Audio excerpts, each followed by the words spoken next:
আজ এক ঐতিহাসিক দিনের সাক্ষী হলাম আমরা।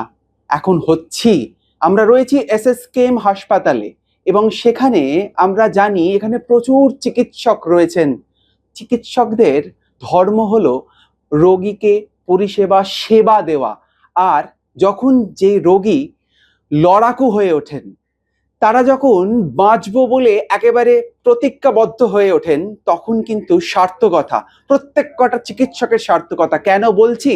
আমাদের সঙ্গে যেই পেশেন্টকে আমরা দেখতে পাচ্ছি এই মুহূর্তে, তার একেবারে ফুসফুস বা লাং ট্রান্সপ্লান্ট করা হয়েছিল। এখন প্রায় 2 বছর হয়েছে, তিনি খুব ভালো আছেন।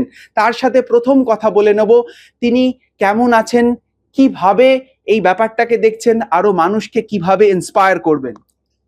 আপনার নাম, বয়স দিয়ে শুরু করুন। আমার নাম গোপাল দাস, আমার বয়স 59। আমি এখানে লাঞ্চ ট্রান্সফারের পর থেকে মোটামুটি আগে কিছুই পারতাম না, এখন অনেক কিছুই পাচ্ছি, যেরকম হাঁটা চলা, সাইকেল চালানো সবই পাচ্ছি, বাজার যাওয়া, দোকান যাওয়া সবই টুকটাক করে করছি। কিন্তু ব্যাপার হচ্ছে যে রোগ হলে সমস্যা থাকবেই, কিন্তু এখানে যে পরিষেবা পেয়েছি মানে ভোলার মতো নয়, এবং এনারা যা আমাকে সাহায্য করেছেন সেটা বলার মতো নয়। আর সেই ক্ষেত্রে সরকারি চিকিৎসা ব্যবস্থায় আপনার এই লাং ট্রান্সপ্লান্ট হয়েছে, কেমন আছেন? আমি তো এমনি ভালোই আছি, খারাপ নয়, হাঁটাচলা করছি মানে তো ভালোই আছি। শ্বাসকষ্ট যেটা ছিল সেটাও চলে গেছে, সেটা আর নেই এখন আপাতত।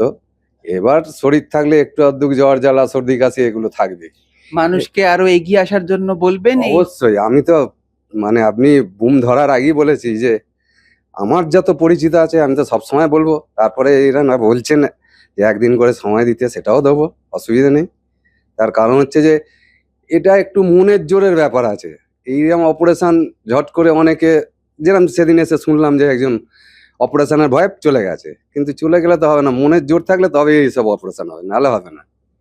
একেবারেই। আমি ম্যাডামের কাছে চলে যাব, চিকিৎসকদের কাছে চলে যাব, তাদের কাছ থেকে শুনে নেব এই রকম একটা রেয়ার কেস, এবং সেখানে মানুষজনকে একেবারে যাতে আরো ইন্সপায়ার করা যায়, যাতে আরো মানুষ এগিয়ে আসেন এই অর্গান ডোনেশন, সবটা নিয়ে যদি একটু ম্যাডাম বলেন।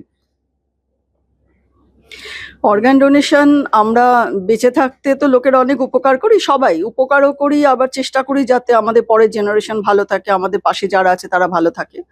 কিন্তু অর্গান ডোনেশন মানে আমি চলে যাওয়ার পরেও আমি এমন কিছু করে যাব যেটা আরো কিছু জন ভালো থাকবে, সেটা কিন্তু সবসময় হয় না। আমাদের বডি কি হবে, আইদার কবরে যাবে অথবা আগুনে যাবে, চিতায় যাবে, তাই তো? তার আগে যদি আমরা আমাদের সব যে জিনিসগুলো অন্য লোকের কাজে লাগবে সেইভাবে যদি আমরা আমাদের দিয়ে যেতে পারি, তাহলে আজকে গোপালবাবু যেমন, তেমনি আমরা অনেক গোপালবাবুকে আমাদের পাশে পাবো। ওনার যে অবস্থা ছিল, উনি অক্সিজেন ছাড়া 1 সেকেন্ড থাকতে পারতেন না, উনি এখানে এসেছিলেন উইথ অক্সিজেন, আর এখন উনি অক্সিজেন ছাড়া নিজে সাইকেল চালিয়ে বাজার করছেন।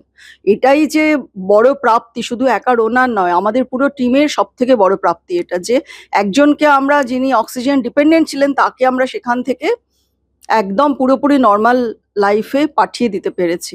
এর মধ্যে ভালো থাকার জন্য অনেক কিছু করতে হয়, সেগুলো মেনে নিয়ম মেপে চলতে হবে যিনি অর্গান পাবেন তাকে। আজ এই পর্যন্তই থাক, থ্যাংক ইউ। আমি স্যারের কাছে চলে যাব। আচ্ছা, এই যে এই সাফল্য, এবং এটা তো একটা টিম ওয়ার্ক, এটা তো টিম ওয়ার্ক এবং সরকারি একদম পরিকাঠামোয় পুরোটা হলো, সেই নিয়ে যদি একটু বলেন। পিজি হসপিটালে সেই অর্থে সব ডিপার্টমেন্টেই বলবো যে যথেষ্ট পরিকাঠামো আছে, এবং নতুন ধরনের যত রকমের চিকিৎসা পরিষেবা হতে পারে আমরা চেষ্টা করি সবসময় নতুন ধরনের চিকিৎসা যাতে এখানে দেওয়া যায়। সবসময় আমরা সফল হই না ঠিকই, কিন্তু কিছু ক্ষেত্রে আমরা অনেক আনকমন রোগের চিকিৎসা করি এখানে, এবং কিছু ক্ষেত্রে আমরা সফলও হই, এবং সেই সফলতাগুলো আমাদের উৎসাহ দেয় পরের রোগীর চিকিৎসার জন্য, নতুন কিছু ভাবার জন্য। তো আর এই ক্ষেত্রে লাং ট্রান্সপ্লান্ট, যদি এইটা নিয়ে একটু বলেন। লাং ট্রান্সপ্লান্ট ইউজুয়ালি আমাদের এখানে কম হয়, পুরো দেশেই কম। বেশ কিছু সেন্টার যারা ডেডিকেটেড ওর জন্য টিম আছেন বা ইনফ্রাস্ট্রাকচার সব কিছু আছে, তাদের ক্ষেত্রে সাফল্য অনেক বেশি, এবং সেখানে স্বভাবতই নাম্বার অফ ট্রান্সপ্লান্ট অনেক বেশি। কিন্তু এই ধরনের আমাদের সেন্টারগুলোতে যেটা অসুবিধে, আমাদের ডেডিকেটেড টিম নেই, আমাদের সব ধরনের রোগের চিকিৎসা করতে হয়।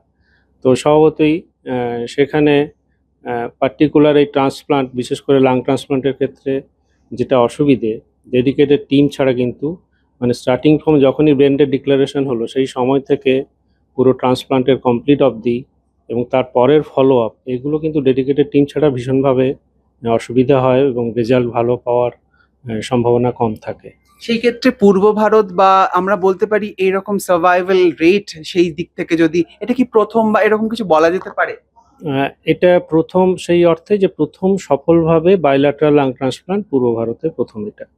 এর আগে বেসরকারি হসপিটালে হয়েছিল কিন্তু সেটা সফল হয়নি।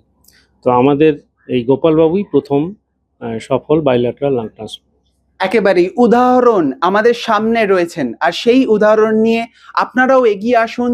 এই অর্গান ট্রান্সপ্লান্ট বা ডোনেশন সেই দিকে নজর রাখার প্রয়োজন আছে, তাহলেই বোধহয় এরকম আরো বেশ কিছু প্রাণ বাঁচতে পারে, আমরা ভালো থাকতে পারি। চিকিৎসকেরা আছেন, সরকারি হাসপাতাল রয়েছে, পরিকাঠামো রয়েছে।